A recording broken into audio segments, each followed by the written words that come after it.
what's going on, fam? Welcome back to my channel. And I've been waiting for this lens to arrive, and it's finally here. And it's the Tamron 17 to 28 millimeter f2.8 for Sony E-mount. So I actually pre-ordered this lens on B&H Photo a couple weeks ago when it first launched, and it's been a couple weeks now and it still hasn't arrived. But luckily Tamron reached out and they sent me this loaner lens to test and review and to create videos like this for you guys. So in this video, I'll be unboxing this 17 to 28 millimeter f2.8 lens for Sony, and I'll also be giving you guys my review, my thoughts, and the first look. I'll also be talking about the specs of this lens, the pros and cons, and who this lens is for. All right, so let's dive right into the unboxing of this lens. So the box is similar to what the Tamron 28 to 75 was actually sent in, so nothing new there. We got a manual right here. So unboxing it, we got the lens right here, and that's pretty much it. Let's see how it looks like. So this right here looks pretty similar to the build and quality of these 28 to 75 millimeter. It's really lightweight. The build quality is pretty much the same.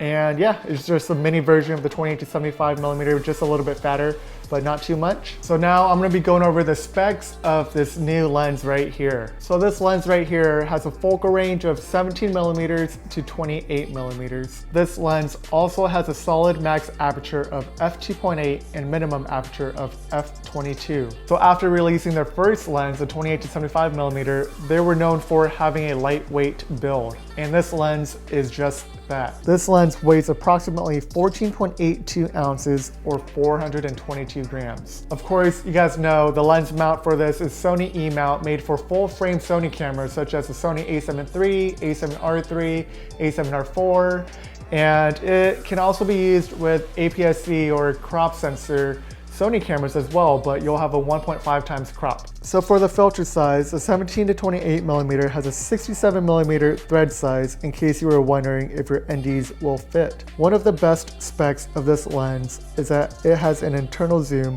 which is different than the 28 to 75 millimeter lens that was released. So now that you guys know the specs of this lens right here, of course you guys want to know the pros and if it's worth it for you. So diving right into the pros of this lens, number one, it has a competitive price. Pricing for this lens is one of its biggest pros because it comes in at $899. Comparing it to one of its competitors, the Sony 16 to 35G Master, that lens is $2,198. Priced at $899 for this lens, it's $1,299 cheaper, which is huge. The second pro for this lens is how lightweight and compact it is. So having a lightweight lens like this, it's perfect for running, gunning, if you're going handheld, and like I'm going to mention in the third pro, it's perfect for gimbal users. And looking at the build of this lens, it's relatively compact and it's not too big at all. The third pro for this lens is great for gimbals. So since this lens is so light, it's perfect to balance easily on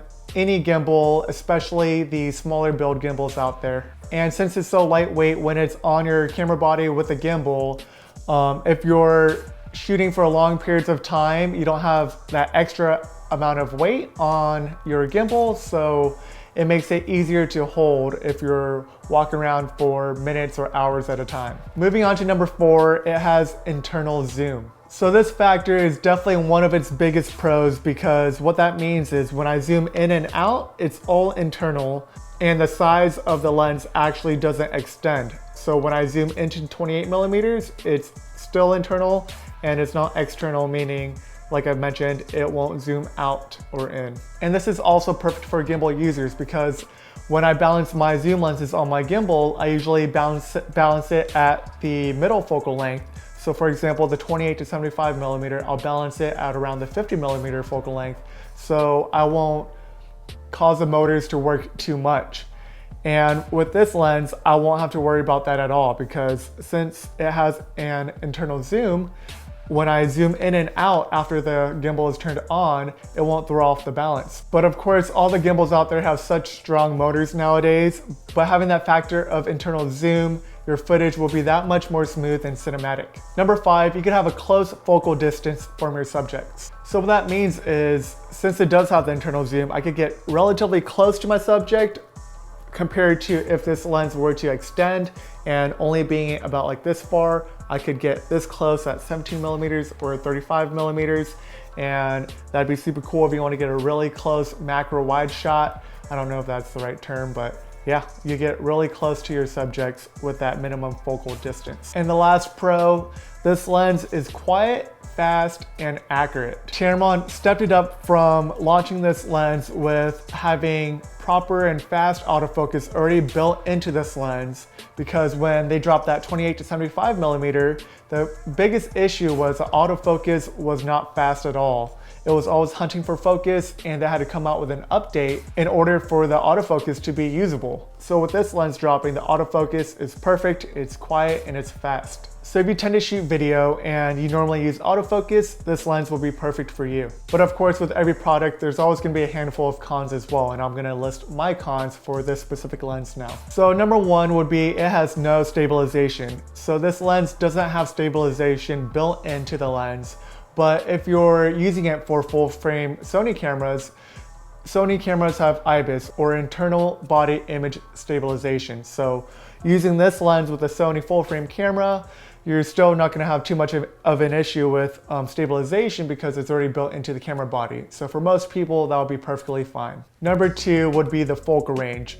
And the biggest issue a lot of people talk about is that the 17 millimeter may not be wide enough for most people. But my reasoning is, if you look at all the other wonderful specs that Tamron put into this lens, I could definitely overlook that extra 1 millimeter focal length, and the 17 is still perfect for me at its widest, and I don't need that 16 millimeter or 14 millimeter. So I could definitely take a hit on that with all the other specs Tamron gave us. Number 3, this lens does not have a AF or MF switch on the actual lens.